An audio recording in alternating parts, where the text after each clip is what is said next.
who can I get to come and lead us in prayer? Brother Roger, you haven't been up here in 2 or 3 days. I know you don't like to get up here, but you're one of our most faithful students. Father, thank you for allowing us to come here this evening. Guide us and direct us with your word. Help us to take it in and use it throughout our life, especially in the coming week. Guide us and direct us in all ways. Thank you for all you've done for us. In your name I pray. Amen. Amen.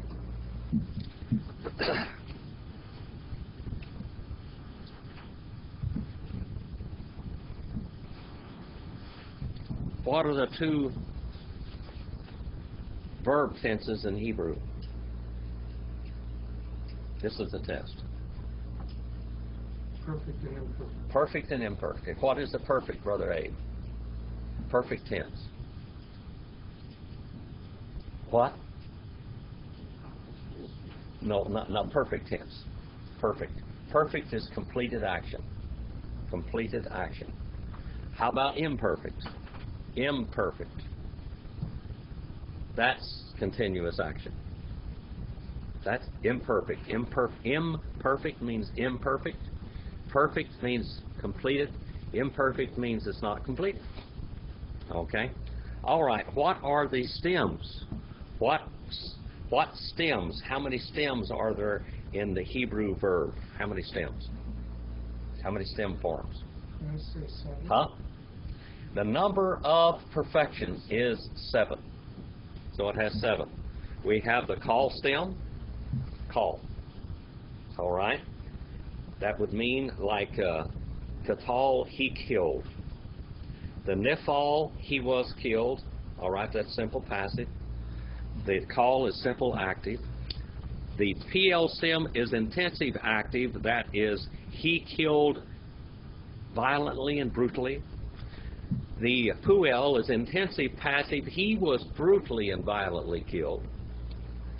And the Hithpael, the intensive reflexive, he violently murdered himself. And then we have Hithil, the causative active, he was caused to kill himself. And then the Hophel is the causative passive, he was caused to kill. He was caused to kill. All right. He was caused to kill.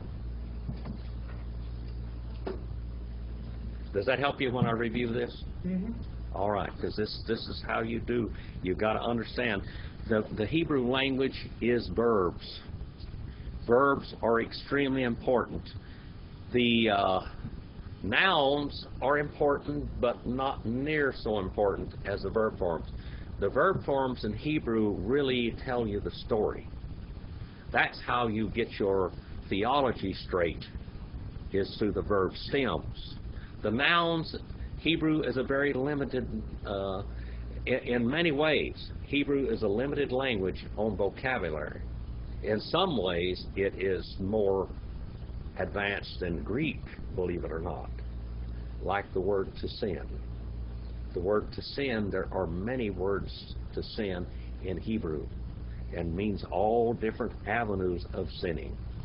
Okay, all different ways of sinning.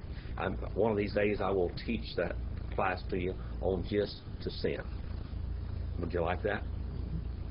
All right, we don't like sin, but we can look at it in every avenue, and you can just see yourself in the mirror. All right.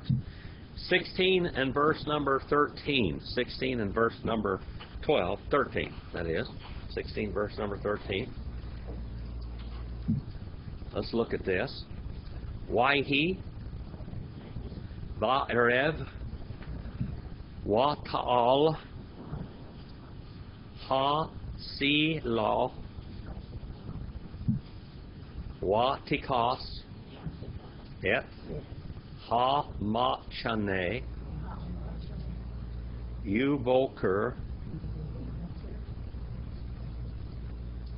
Hayata, Shikvat, Ha Ta'al, Saviv, La ma chena. Wahi. What is the root of wahi? What's the root of wahi? What do we have on the front of that verb right there? We have something on the front of it attached to it. What is the first letter there? What is that? You know that one, Sharon? The first one. Cindy, you know that one? What's attached to this wahi? What's on the front of it? Brother Roger. What? Wa. Wa. And wa is what? That's a conjunction. So on the front of this verb here is a conjunction. And that conjunction is what? And. All right, and. As we go on a little bit further in the language, I want you to understand what's happening here, how this is. So, and he became. That's how you translated wahi. The wa is the and, okay, and then wahi, this comes from haya, and look down there at the bottom, it's third person masculine and singular, cal, wow, consecutive, and perfect, and I didn't put it down there, but it's supposed to have this down there also. It's supposed to have that. That's the root. So you guys write your root down there. That's the root of that verb, okay? It's actually there. What? It's there right after the 243. Oh, I did write it down there, okay. I just didn't read my own writing. It's too small. I apologize because I'm going blind. I can only see the big stuff. I can see the big stuff. When it gets down there, it's too small. I've got too many floaters and too many blank spots now. My wife will bring something to me and she said, read this. And I said, I can read it. What do you bring something for me? I can't read it. And it's a miracle that I can stand up here and do what I'm doing. I'm telling you, it's not possible, but I'm doing it.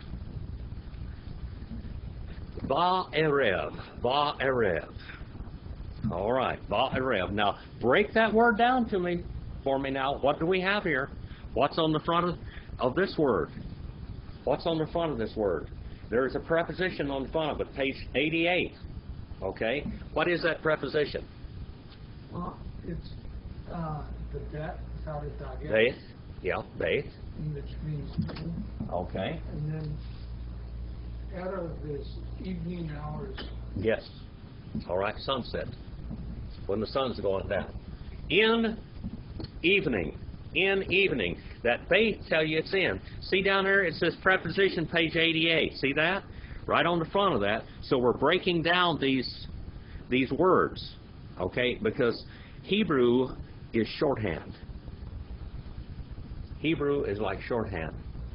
Greek is a long explanation, but Hebrew, you can get a very long sentence or phrase out of one word because it's made combinations. In sunset, all right?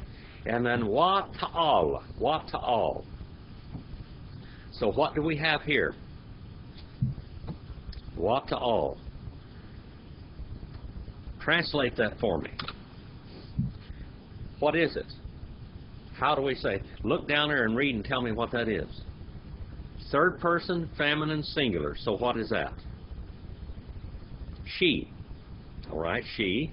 Cal, wow, consecutive, imperfect. It comes from Allah. See that? Allah. 748, 828. And it should read here, and she came up. And she came up. Okay? And she came up. Now, what's she there? What is she that came up? The quail. All right. Ha-salah. Ha-salah. And right on the front of that, and is and she came up. Wa ta'al. And she came up the quail. Ha-has-silah. Silah is a quail. Ha is a definite article, okay? A definite article in Greek is just a definite article, period. You don't have to have a masculine, feminine, and neuter. In Greek, it's masculine, feminine, or neuter. Here, it's just ha. The quail came up. 969. And Brown, Driver, and Briggs. 969. Let's look at this. 969.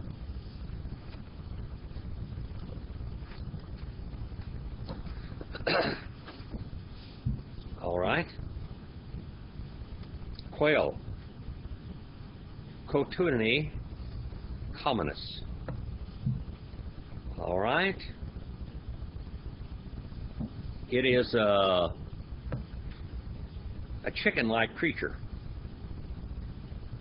It has white meat. You know how many people you want white meat? Everybody wants white meat. Okay? Quail is white meat. All the quail is white meat. It's all like prime. Okay? And Exodus 16 and verse 13. Quail is a foreign word to Hebrew. It comes from Syriac and comes from Arabic. Okay? This is a large quail, a large partridge. In Greek, it is ortux megas, ortux megas.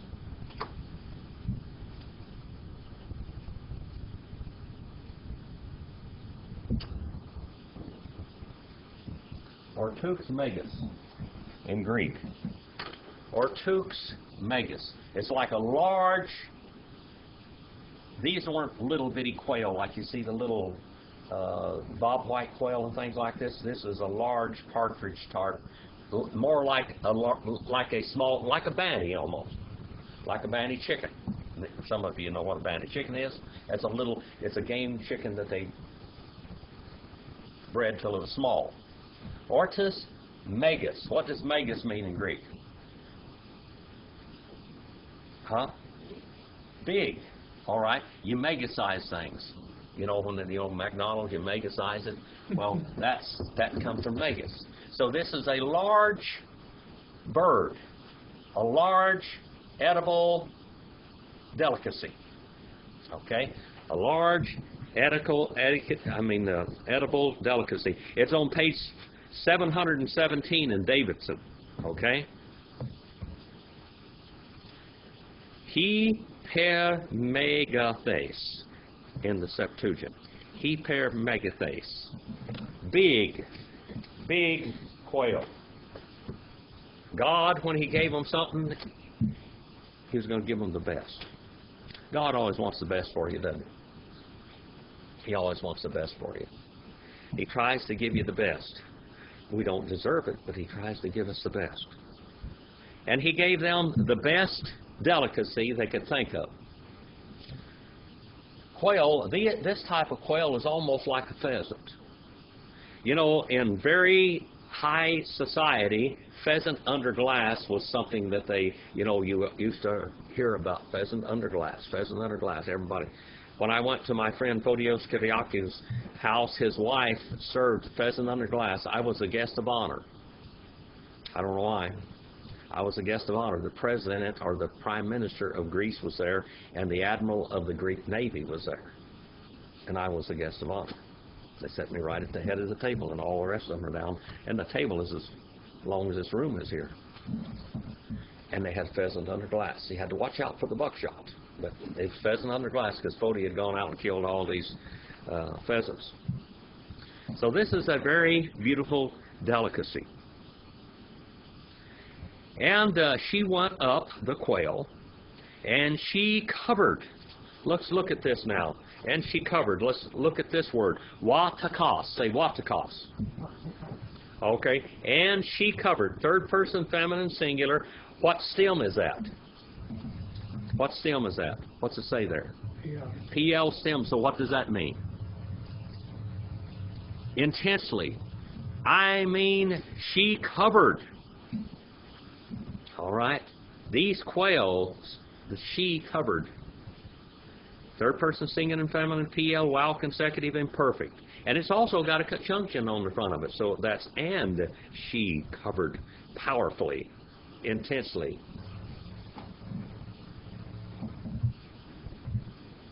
Powerfully, intensely. And then we have the, what is that other thing there? Lots of goodies up there. What is that et there? What's et? Et. What's the Greek equivalent of this et? Ace. That's a sign to the direct object. That's where it's going. Good to have you people here tonight. And then hamachene. Hamachene. The whole encampment. The encampment. That word ha on the front of that is what? Exodus 16 and verse 17. Or 16 and verse 13. Exodus 16:13. We're talking about the quail coming into the encampment of Israel. Okay? And what kind of quail were these? Large quail, just about like a pheasant. Big, big quail. All right? And they were gigantic quail. And they covered the ground thoroughly, and they were packed in there in the camp. Okay? They packed, and she covered intensely the encampment. All right? And then it says, Yuvah Boker. Yuvah Boker. The first bait there is what, Brother Roger? That's a soft one. Okay? Yuvah Boker. Yuvah Boker. Now the second bait there is a double bait. Yuvah Boker. And in daybreak. All right? And in daybreak. Now let's break this word down. Where is the and? That's the wall. Okay, where is the preposition? That's a bait.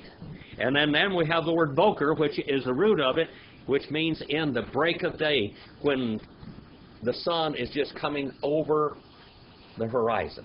Okay? In the break of day, in daybreak, what other word comes from this word boker? Boker. Cows. Because a large cow, you can hook up a yoke on it, and you can break ground with a plow. And that's what the word boker comes from. Okay? To break ground with a plow. Christine, I got a bunch of DVDs here for you. Okay?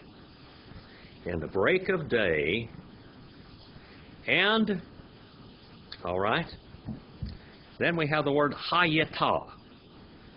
And she became, or she had become, literally, third person feminine singular cow perfect, and she had become laying, shikabot, okay, laying night mist, all right, laying night mist, the hot ta'al, the night mist, around about to the encampment, around about to the encampment.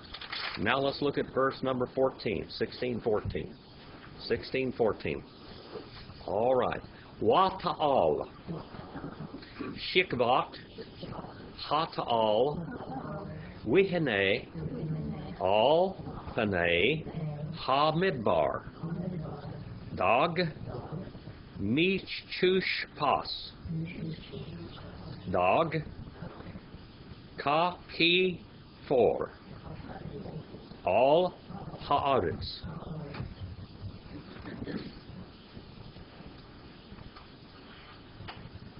Third person feminine singular cow while consecutive imperfect. That's that first verb there. And what does it have on the front of it? A conjunction, which is and. Wa ta'al. Okay. And she went up. All right. She went up laying. Night mist. All right. The night mist went up laying. And behold, this is the dew. How many of you have been out in the morning when the dew falls? Or rises, or whatever you want to call it? It just lays on the grass. Have you ever slept out on the lawn there, Schrader? And you wake up with dew all over you? All right. That's what it's talking about there. And behold, upon all is upon preposition. What would it be in Greek? What would that preposition be in Greek? All. What would it be? Cindy, you know what that preposition be in Greek? What's upon in Greek? Page 153 and 54. Epi. Epi. Okay. Epi would be the Greek equivalent. Upon the panei. Panei. Panei means face. Everything has a face. You have a face. The earth has a face. The sky has a face. The waters have a face. Okay? And that's what, and they use it, and that in Hebrew, this panei is what we talk about. And in Greek, the face is prosopon. Something that you come against, your face, your prosopon, your face. Behold the face of the whole wilderness. Ha-midbar. Remember what this wilderness means here, this idea of the wilderness? It's a treckless place with no highway. You have to have a guide. I used to be a guide in the Greenhorn Mountains. I used to be a guide up on the Home Ranch. I used to be a guide and a hunting guide in the Paiute Mountains and in the White Mountains of Nevada and California. Guides. People go up there and they get lost. People get lost. J.J. Lopez left up here at Tejon Ranch, this was back in the 1800s, and left with like 50,000 head of sheep and drove them. They were supposed to take them to Montana and up into Wyoming, and he drove them through the place where I lived up there, and he got out there and almost died. He had a guide that wasn't qualified to lead them. And that's what it means. This is a treckless. This is a cow trail, only a cow trail. I remember when I lived in Fish Lake Valley, a rich man bought the Cord Ranch. And they had cattle on the Cord Ranch that had been there forever. Generations of cows that he had. They were good cattle. But he took them up there, and they had grass pasture up high in the White Mountains, way high, 13,000 feet up there. And they would drive the cattle up there, and the cattle had to know the trail. Some of the cowboys didn't know the trail, but the cattle knew the trail. They could train new cowboys, but they had to have old cattle. And they had to, and the cows would follow a trackless trail all the way up what is called Patterson Creek or Perry Aiken Creek. They would take them up through there, start driving them, and the cows would break through the brush. They would break through the brush and make a trail, and the cowboys would follow behind, because they put the old cows in the front. This is a trackless wilderness. And that real smart, rich guy that bought that ranch up there got rid of all of those cows and got rid of all these cowboys, and he couldn't even find the pasture. He was in a wilderness. This is the word for wilderness here, a trackless area. And they had to have a guide. And who was that guide? Moshe. Moshe. To draw out to rescue, and he rescued them many times out there in this trackless. And then dog is small. The wilderness small. Okay. Now this mist was small. Oh, that's rock, a dog that is. Dog means small. And then we have this word michaspas. Michaspas. It means being like a scale. How many of you ever gone fishing? Okay. And what kind of fish have little scales? Sardines have little bitty scales. Trout have a little small scale. And of course big fish have big scales, like your, well, I'm going to tell you something's got a big scale, and that's a carp. It's a big goldfish, but they have large scales. But this means like small scales, okay? Being like small scales, masculine, puel participle. Small, like hoarfrost, kikafor, like hoarfrost, upon the earth, el ha'aretz, upon the earth, upon the dry ground. 16 verse 15 now, Wayeru, Bene, Yisrael, Wayomaru, Ish, El Achi, Man,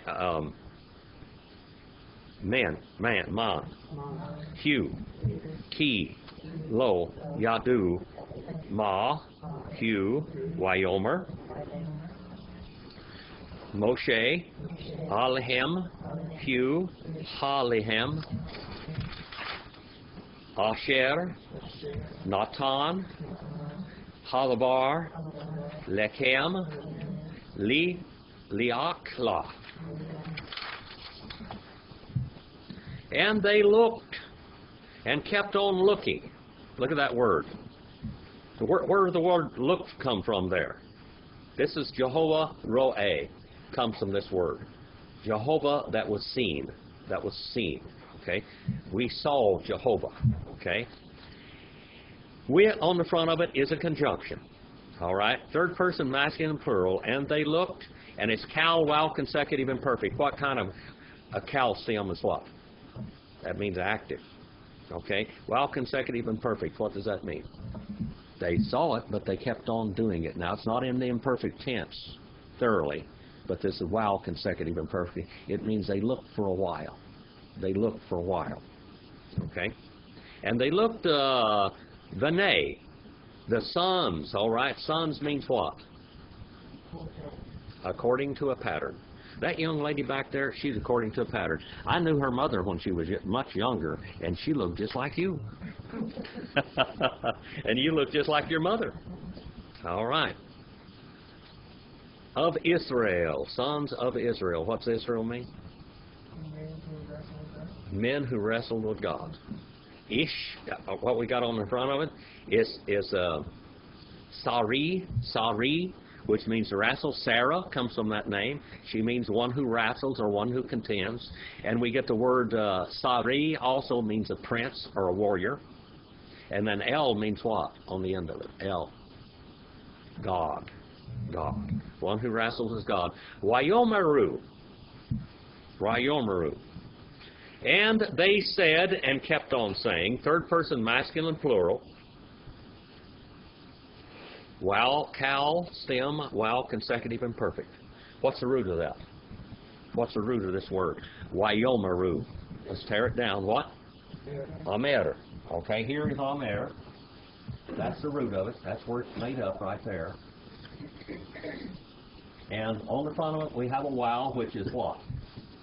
And a conjunction. All right? And the rest of this down here tells us it actually conjugates that verb for us and tells you who did it. Okay? So look at this now. It's Amer is the root of it. All right?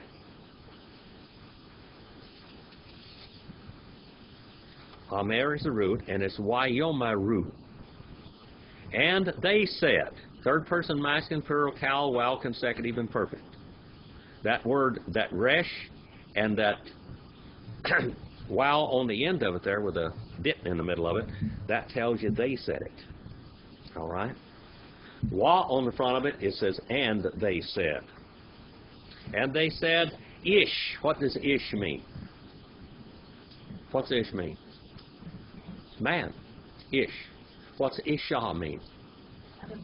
Out of man. Woman means out of man, literally. If you look it up in the woman up in the English dictionary, it'll say out of man. All right? Isha means out of man, but this is mankind, and this means each male. What would it be if it said Adam there? Adam. What is Adam in Hebrew? Adam. Okay, aner would be this word. Aner would be this word in Greek, which means male. Okay, what would be the word in Greek for human or man, kind? Anthropos. We get a word anthropology from that word. Okay, each man. Okay, anthropos, aner, unto his el achi. Achi there means his brother. His brother. Mon. Mon. That word mon comes from what? Ma, which means what? And so they said when they saw this stuff, they said, what is it? Mon. What is it? Manna. Manna, we get the word manna, comes right out of Hebrew. It doesn't explain it. When we said, and they had in the Ark of the Covenant, they had a pot of what is it? Not manna, but what is it? All right? So manna means what is it? What? Ma-hu. Hu mean it. All right? What is it? What is it? Man-hu. What is it? That word "you" there is like a third-person pronoun, okay, or a demonstrative pronoun, more like a demonstrative pronoun. So what is that here? What is that? What is he? What is he? Okay. Key for not, little adverb of negation. They had known, third-person construct plural, perfect tense. Not they had known what, ma. See there you have the word ma, what. She, it. She, it. All right? What is it? What? Are they just using correct English by translating who as that, who as she in the two different instances? You mean in the Bible itself? Right, like in the sentence before is what is that, and in this sentence is what is she? Okay, let's get it. Christine, do you have your Bible here? You got your Bible? You want to come up there and read that in English? Let's read these last three verses, 13, 14, and 15 in English. 13, 14, and 15. Right. It says, so it was that quails came up at evening and covered the camp, and in the morning the dew lay all around the camp. And when the layer of the dew lifted, there on the surface of the wilderness was a small round substance as fine as frost on the ground. So when the children of Israel saw it, they said to one another, what is it? For they did not know what it was. And Moses said to them, this is the bread which the Lord has given you to eat. All right. Now, the Hebrew gives it a gender. So we know what God called it, what gender he called it. Okay? And that's what we're looking at. We're looking at the gender of it. We're looking at the gender. What gender did the quail have? She. She, the quail. She. All right? Now let's look at this. This, the bread. All right? This to them, Moses, and he said, not had known what she is, and he said, Moses to them, this, the bread, which he has given. All right? Look at the word natan. Natan. Natan, that comes from the word natan in Hebrew, which means to give. In early American history, Natan Lupe was the name of General Crook. That was the Apache name for Crook. That means the gray wolf. Natan Lupe. All right? Here the word Natan means to give. To give. To give. Which he has given Jehovah to you for food. Li'akala. Now look at these two words for food. Let's go back up. Ha-lehem. Look at that word ha-lehem there, the bread. Ha-lehem, what does the word bread mean? What does the word bread mean? Here. What is this? Bethlehem. You remember what Bethlehem? You know where Jesus was born? Bethlehem? That means Bethlehem. That comes from this word right here. Beth means what? House of food. Now, it doesn't just mean bread. It means nutritious food of all kinds. It means food, okay? Food. Now we have over here on the next word, the next page, which is the second part, Beth, or this second part of this, we have la akala. It comes from the word akal, akal. And now what akal mean? What does akal mean in Hebrew? Anybody know what akal means? Goodies. That means goodies. This is treats. That's like those cookies up there. All right? This is real good eats. This is tasty stuff. Now, what he gave them was the best kind. We looked that up just before you got here, Chris, where we looked up what all these quail were that are very large delicacies. Now, he gave them the best quail, and now he's going to give them a food that tastes just like dessert. He's got meat, and now he's got dessert. And what did that dessert taste like? Cindy, you remember what that dessert tastes like? It says in the Bible what it tastes like. Huh? Pancakes with syrup on it. That's what they like. How many of you like pancakes with syrup on it? All right? That's what it tastes like. This manna, when they baked it, it tastes like pancakes with honey on it. Pancakes and honey. Waffles for breakfast.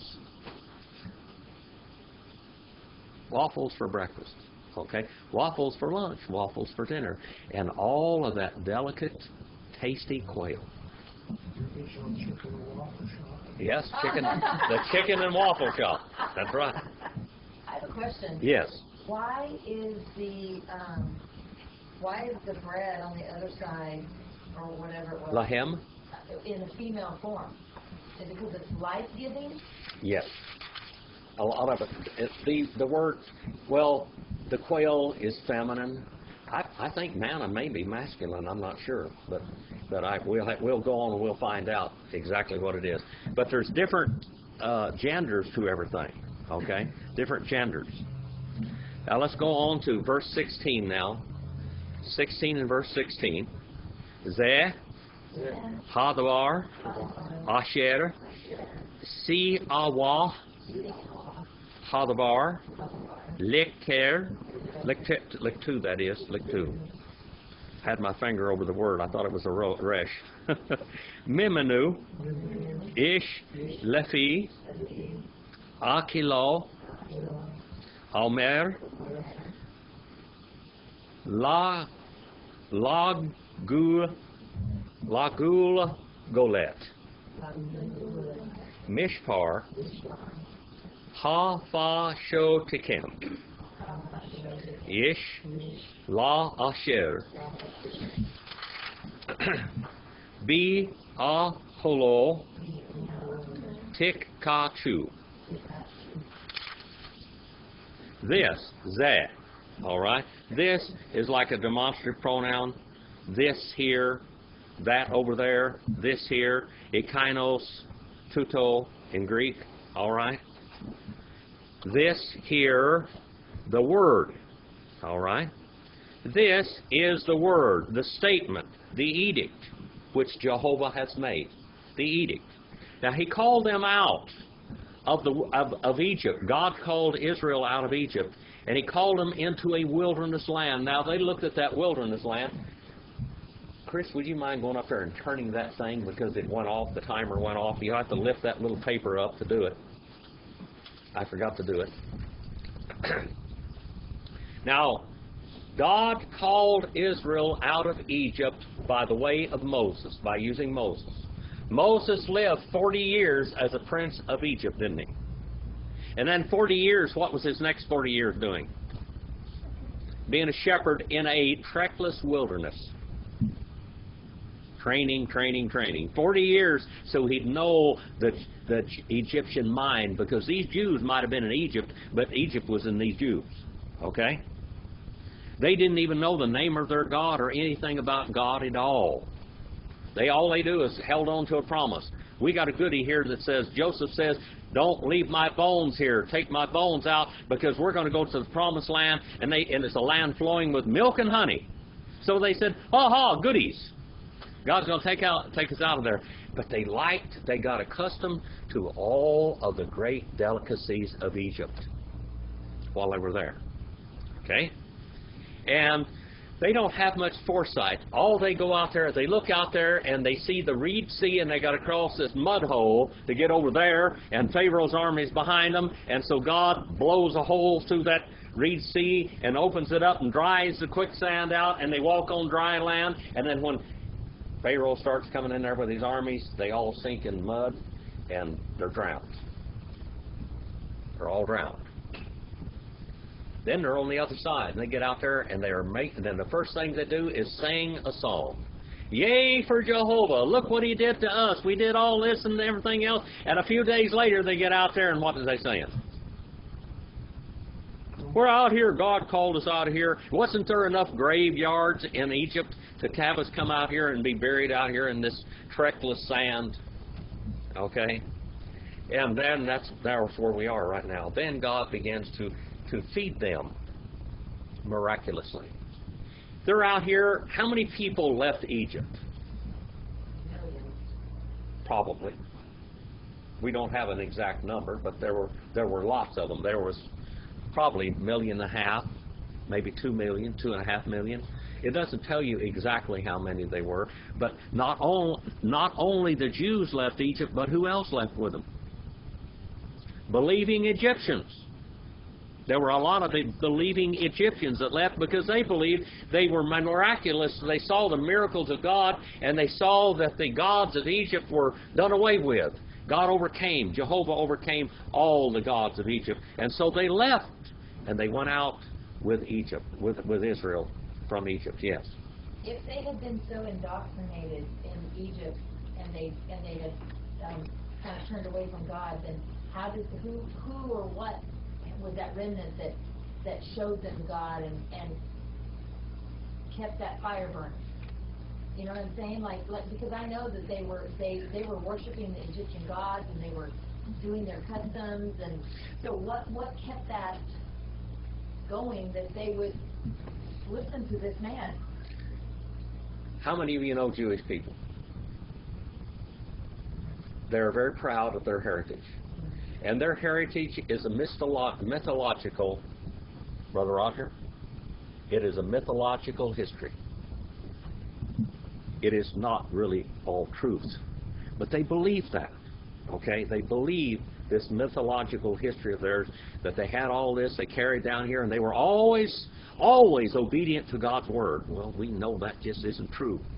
We know that. And they feel like they're just they're God's chosen people. And they are God's chosen people. Yeah. They could have been the bride of Christ, but they lost that, and God divorced them. God is going to use them in the end time. All right? They are going to be the administrators of God's kingdom for 1,000 years on this earth. That is their lot. Administrators of God's kingdom for 1,000 years. That's their lot. They will never be in the closeness with God that they were before. But they will be in a physical, material world where they will rule on this earth for Christ, which is with His bride on the throne above the earth. See, they've separated themselves from God forever. But God, according to the promise of the Father, it's the promise of the Father. Now just think about it for a little while. When God told Abraham that I will make you a mighty nation and I'll give you all this land, did He ever have it? No. He never had it, but he believed it. How about, who was his son? Who was Abraham's son? He had 3 of them. Did all three of them become mighty nations? Yes. Alexander the Great came from Abraham's loins. Couture. We have all the Japhethites today through Keturah that conquered the whole world that are from the loins of Abraham. We have all of the Hamitic races over there, and the Hamitic and the Shemites crossed up, which became Arabs. We have all the Arab races. How many people are in the Arab nations? Gobs, millions. These are from Abraham. And of course, all of the Jews are from him. If you really take your DNA, you'll probably find out that you're part Jewish. And you're at least go back to Abraham, back to the Shemites, to one place. Okay? It'll trace you back to that Fertile Crescent, back to Abraham. Abraham was given a promise, and God is going to keep that promise. He passed it on to Isaac, and Isaac passed it on to Jacob. And Jacob was one of the greatest men of God in the Bible. I've heard so many people preach him down, but that man was a great man of God. And he had 12 sons, and most of them were rats. But they were told the promise. And when they went down there, according to the book of Jasher, every patriarch, every one head of every tribe was put in a coffin in Egypt, and all of their bodies, their bones were carried out of Egypt, and they were buried in their allotments in the promised land. They carried them out. But you asked the question a minute ago. What happened? What happened with all of this? How many of them believed? How many of them didn't believe? How many of these people made it into the promised land? Literally. That left Egypt. How many? Count them on one finger, or on one hand, that is, 2 fingers on one hand. 2, who were they? Joshua and Caleb. That's all. All the rest of them had died because they didn't believe God. They weren't worthy to walk into the promised land. Joshua and Caleb did. And Joshua and Caleb, when they went into the promised land, they saw these giants, these Nephilim, these great big people. And when they saw them, these other 10 spies that went into the land, what did they say when they came back? The land's flowing with milk and honey, but it's also walking with giants, and we don't want any of it. Let's go back home. And God got mad. When Joshua and Caleb come back, they came carrying what? Grapes, giant. They carried between a pole 2 giant clumps of grapes. Right? And look at this. And they said, the land is good, it's flowing with milk and honey and lots of grapes. And all these other guys, oh, there's giants in the land. They said, give us the mountain where the giants are. We'll take it. That's what Joshua and Caleb said. And that's Hebron. That's Hebron. That's where the giants were, Hebron. Give us the land where the giants are, we'll take it.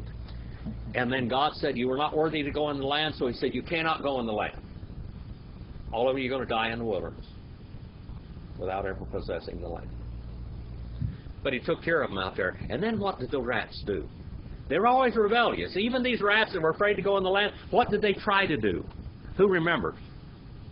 They tried to go in there and take the land. And God got them killed. He wasn't with them because they wouldn't listen. All right, let's go on a little bit further.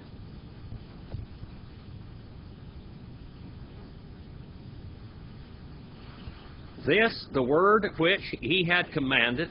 Look at that word, he had commanded. Third person masculine singular, PL, perfect. All right, he had commanded Jehovah, Hadavar. Now, every time we see the word Jehovah there, I translate it Hadavar, which means the word. Because John's writings, the Gospel of John, 1st and 2nd and 3rd John, and the book of Revelation all use the word or refer to Jehovah. And it's Hadavar, or Hologos, the word. 19th chapter of the book of Revelation, it's talking about the Word. The Word. That's talking about Jehovah. And when they looked at that word in the Old Testament, when they came and looked at this name, Jehovah, in the Old Testament, they would put down, they'd say, Hadavar, or the Word. They could not say his name. They were afraid to say his name. Once they got the law of Moses, it said, thou shalt not use the Lord thy God's name in vain. Literally what it says, you shall not keep on using the Lord your God's name in vain. So they never spoke it again. They were afraid to. Jehovah, gather. All right, masculine plural, cal imperative. Gather from him each man 2 mouths. 2 is for his mouth. This is going to go in your mouth. To eat. All right, akilah. To eat him. Look at that word. Now this man is him. To eat him. Cal, infinitive, suffix, third person, masculine, singular. They're going to eat this manna, and the manna is a him. And then they're going to have it. The word Omer comes right out of Hebrew. Omer. Omer. What does Omer mean, young lady? You know what Omer means? How about you, young man? You know what Omer means? Anybody here know what Omer means? Cindy, you got an idea about Omer? Sharon? Omer. 2 quarts. 2 quarts. 2 quarts. Where else do we have an allotment in the Bible?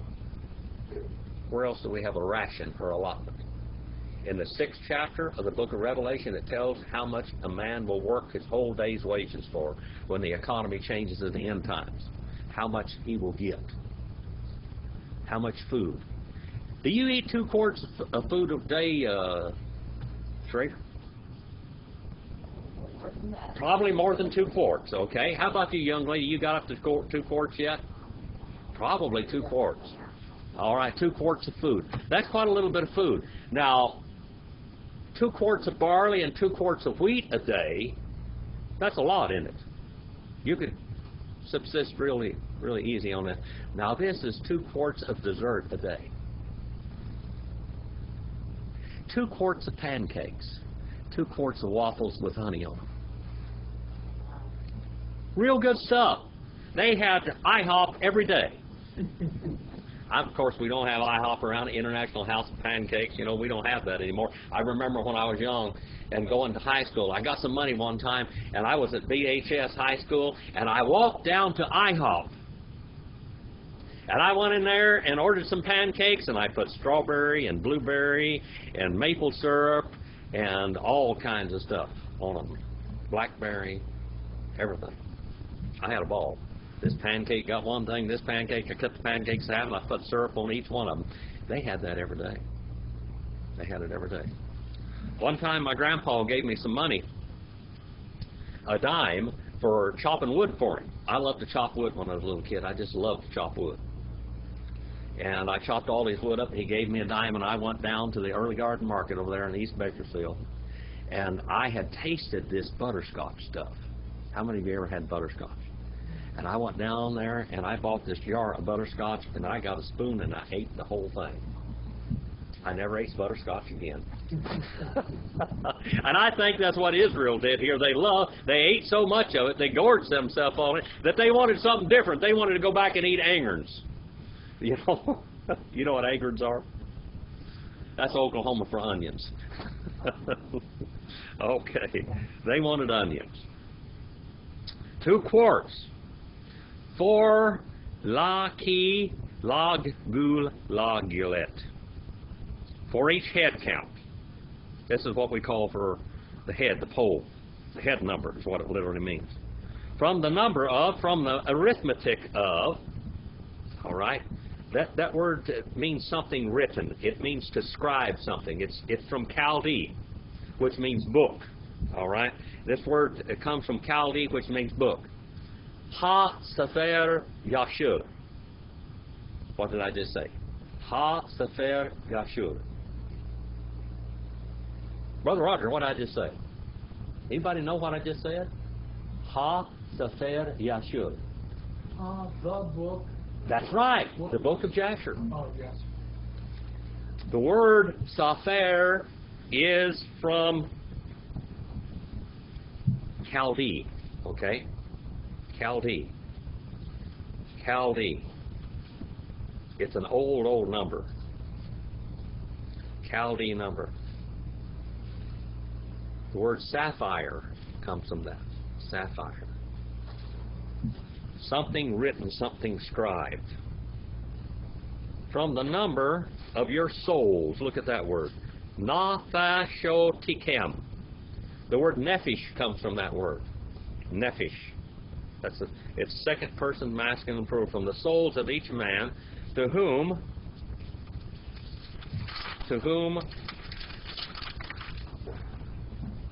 in his tent, the tent of him. They all lived in tents. How many people lived in tents? Different societies. How many people lived in tents or in what we call little temporary dwelling places that you could move around? There are Arabs today that will not live in anything but tents. They lived in tents. Bi'ahalo. When I was in the Middle East in 1975 and 76, we were down by Jericho. And there was a story that was a true story about a princess.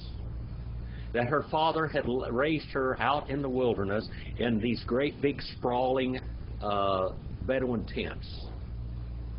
And she had married this prince. And this prince had a palace down at Jericho. And Jericho is like Hollywood. Okay? You know, in Southern California, we've got the best weather in the world down there. I mean, it's summer all year long, just about. Beautiful, beautiful weather. And that's like Jericho. Jericho is right down there especially in the wintertime. That's beautiful country. It's bordered by wilderness all over, but Jericho means the place of palm trees and plants, and it's like a Garden of Eden. Okay, it's still like that today. Flowers all over the place. Even in the wintertime, they're all blooming, beautiful down there. And so this prince built a beautiful palace down there out of rock and had mosaic all in all the rooms, great big flowing springs, fountain inside. The fountains inside of these big palaces were like air conditioners. You go in there and a bubbling fountain inside. And every day the girl would get up and she would go out there in the courtyard and cry many, many tears. And her husband would come and say, why are you crying? I've given you everything. Look at your jewelry. Look what all you have. Your clothing, everything else. Look what happened. She said, I miss the desert. I miss living in the tents. I miss that life. Now this is the kind of life that Israel was going to have. The Indians, when they put them in one place, they didn't like it. They didn't like living in prisons in a little piece of ground because they wandered all over. They were nomadic life. They lived nomadic life. These nomads don't want to change their lives. They don't want to change.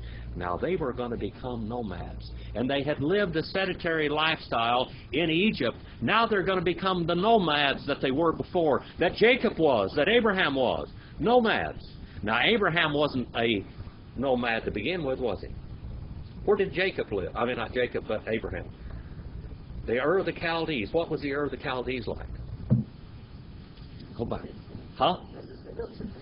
It was a sophisticated society. The largest libraries in the world were in the Ur of the Chaldees. They had running water. They had all of these great big palaces and buildings there and everything else, but it was also plagued with paganism. And God had to get Abraham out of that. So he called him out of this civilization, and Abraham became a nomad.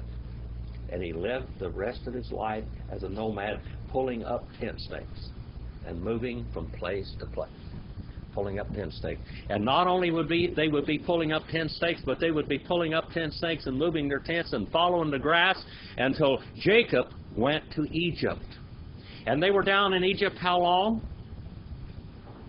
400 years, and they got used to this living in buildings and eating all of this fancy food down in an irrigated land. They lived out in the wilderness where God provided rain and the grass, and they had to move their cattle, the big cattle and the little cattle. By the way, Abraham had elephants, he had horses, he had camels, he had all kinds of animals.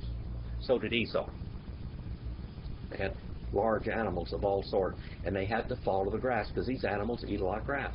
So they had to follow the pasture wherever it was, moving all the time. You couldn't live in one place because you had to follow pasture for the animals that you had. And they had a lot of animals.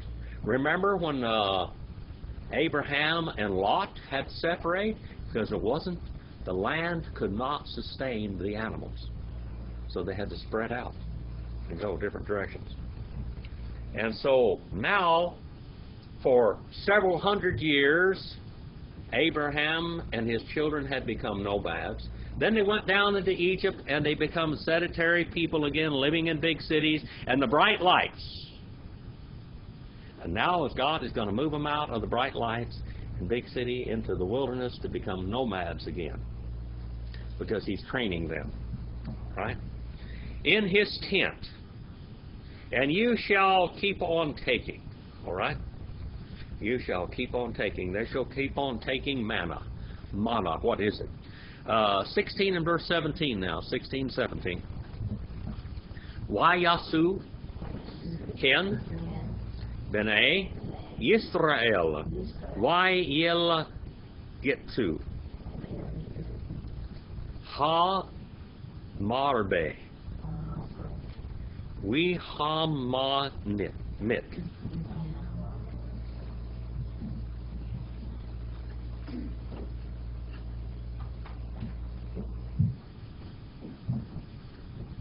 Wayasu. And they did. They did. And they did. Third person masculine plural, cal, wow, consecutive, and perfect. It's got an and on the front of that. See that wow on the front of that? This thing here like this, that means and. What is and in Greek? Page 280. Hi. This one little letter in Hebrew takes place of this in Greek. Okay? Hebrew, like I said, is shorthand. Shorthand. Hebrew evolved from almost hieroglyphics. as we have shown you the old Hebrew. The old Hebrew meant different things, and we looked at each Hebrew letter which meant something. What was that piece of rock that showed them the difference of all the ancient language which they do not know how to decipher? The Rosetta Stone. All right, the Rosetta Stone, which had these languages all together. And they did ken, which means in this manner. They did in this manner the sons, B'nai, the sons of Israel. And they kept on gathering, or they gathered and kept on gathering, one making much, and the one making small. This is personalities. Personalities. Personalities. We have lazy people, and we have energetic people.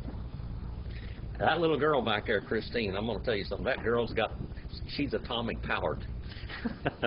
That gal can get with it, and you push your children just like you. They follow you along and work like that, just moving on. I mean, they can get out and do things. They do things. They live out there on a little farm, and they do it. They've come over there and helped me a time or two. I'll have a mess out there that I could not, in any way in the world, get it done. And they go out there like an army, and it's gone, just like that. Energy. People with energy, and people that the lice fall asleep and fall off of them because they never move. Or the lice are moving faster than they are, and they crawl off of them. People that are lazy. Lazy people. So the lazy people didn't gather much, and those that were greedy, energetic, they gathered much. But in the end, we're going to find out what happens. The one making much, making great, masculine and singular Hiphil participle, and the one making small, masculine and singular Hiphil participle. One is Rabah, and the other is Misat. 16 and verse 18. Wayamadu. Ba Omar. Wilo. Hidith. Ha Marbe. We Ham Mamit. Lo. He Chaser. Ish. Lefi. Akalo. Lekatu. Now let's look at each one. And they measured. And they measured and kept on measuring. Third person masculine, plural, Calwell, consecutive, imperfect. And then we have the word Ba-Omar. Ba-Omar. Let's look at this word. Let's tear it down. Ba-Omar. Ba-Omar. What's in this word? What's on the front of that word? What Hebrew letters on the front of it? A Beth. Beth is also a preposition. And it also is the root of the name house, Beth. Beth, house. Okay? But right here it's a preposition. And it means in or by. All right? In or by. And then it says Omar. And how much is Omar? How much is Omar? It's 2 quarts. It's a measure.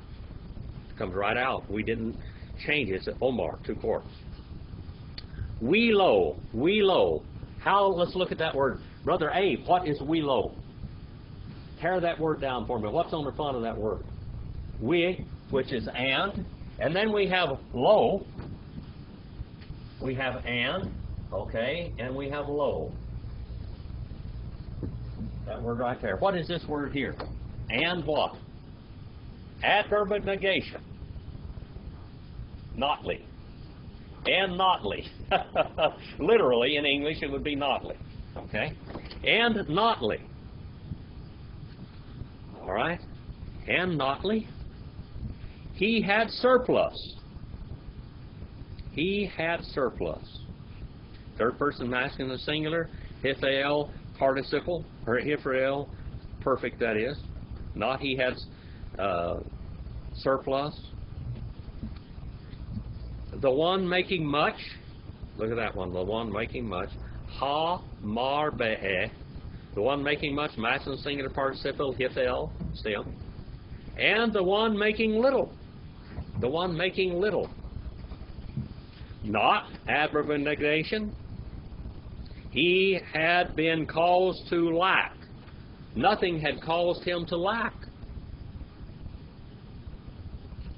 Sometimes lazy people eat more than energetic people. All right? And sometimes energetic people don't eat very much. And sometimes they eat a lot.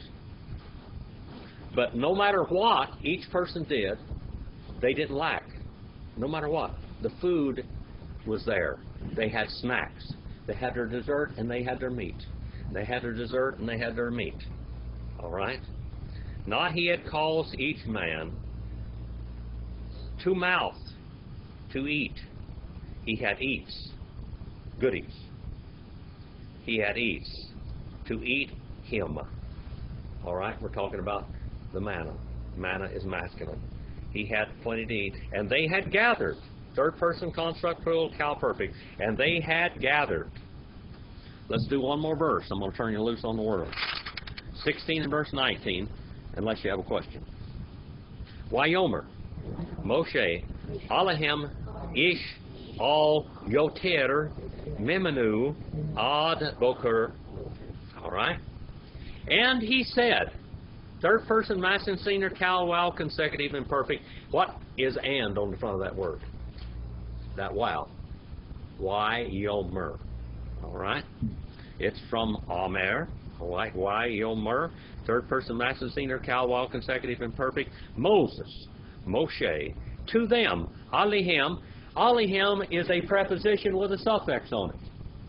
It's a preposition, all, and that's page 39, by the way. I didn't write it down there, but it's 39. And then we have Alihem. Hem there is third person masculine plural. He said to them, each man, not, he did leave. He did leave. Not he did leave or allow to leave. Third person masculine singular, hifel, jusive. What's that jusive mean there, brother? Brother Otter? Jusive. So it was a choice. That is volition. Jusive there is volition. His own personality is involved here. This is what we call volition. Voluntary freedom of choice. Okay? And then we have the word mimenu. According to a portion of him. Now this word menu there comes from, it means divided. This is a mathematical term, Cindy. All right? This means a number, a quantity, a part of a whole. Okay? This is a divisionary number, a part of a whole. So he didn't lack in any quantity, not even a little bit. Not a quarter, not a third, not a 16th, not a 32nd did he lack. Not a 3/4, see. No portion did he lack. Until the break of day. He didn't lack anything until the break of day. They could get up and snack at midnight, and they'd have food there. And they could snack and snack and snack, and it wouldn't go away. It just kept on being there. How would you like to have a pantry like that? Huh? One that won't go away. It just won't go away. Do you have any questions? Yes. So even though they only collected an Omar per person, no matter how much they ate, that Omar was still available until morning? That's right. Oh. It didn't go away. They might have only gathered 2 quarts, but that 2 quarts stretched. That 2 quarts is kept stretching. The quail, did they get quail every night or just that first night? Well, the quail they got at that first night, but evidently the quail kept coming in also. Where did we start tonight? 6:12. 6:12. 6:13. 16, 13 through 20. We're running out of pages here. I'm trying to get more of it done. And how are we doing on Jonah? It's pretty much done. Pretty much done. How much more do you like? few verses. A few verses, and is it more than one volume or just one volume? I'm trying to get it more. Okay, all right. So I'm going to give you a little, break. We're going to go into Jonah when I can get it here. We're just going to take one class and go into Jonah just for a little bit from Hebrew. Okay? I gave you one Jeremiah here a while back, one class on Jeremiah. Now we're going to do a little class on Jonah. And in the meanwhile, I'm doing this here also. I hope that I can get this printed for you. I don't know whether I can or not, but I think I can. I'm going to go down here and do the masters, but they have to print them. So I guess since John Shirley and all that problem, he had with the stroke and everything, Karen was she was a dynamo and doing all that stuff. So she got all this stuff done for you. I would do the masters and she would print them for you and get them all in the little booklets and everything. I may have to do all that now. Like I'm the webmaster and everything, all of a sudden just everything at once. Just one more job. Anyway, any other questions? Schrader, you got a question? No? Christine, more questions? Sharon, Cindy? No? Brother A, got a question? How about dynamis? Dynamite, power, exousia. All right. Brother Roger? It would be boring for others, but I still don't get while consecutive. I get cow. Okay. Call stem is the active, like active voice. Yeah. Okay. While consecutive and perfect, now we have imperfect, don't we? Imperfect tense means going on. While consecutive and perfect is a shorter period of time, but it's completed, so to speak, but it kept going for a while. It's like second aorist in Greek, kind of like that a little bit.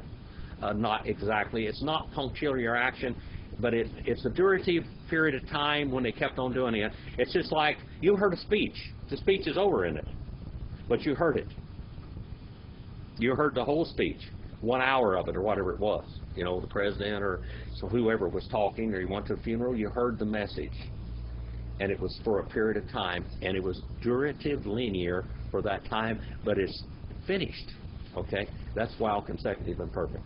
Okay? That help you a little bit? Yeah. Imperfect tense means it continued to go on, continued. That's like the imperfect tense in Hebrew and Greek. He can NRK ein hologer. In beginning, he kept on being the Jehovah. See that? That's imperfect tense. Anything else? Let's go out and do something eternal. Who's going to dismiss us in prayer?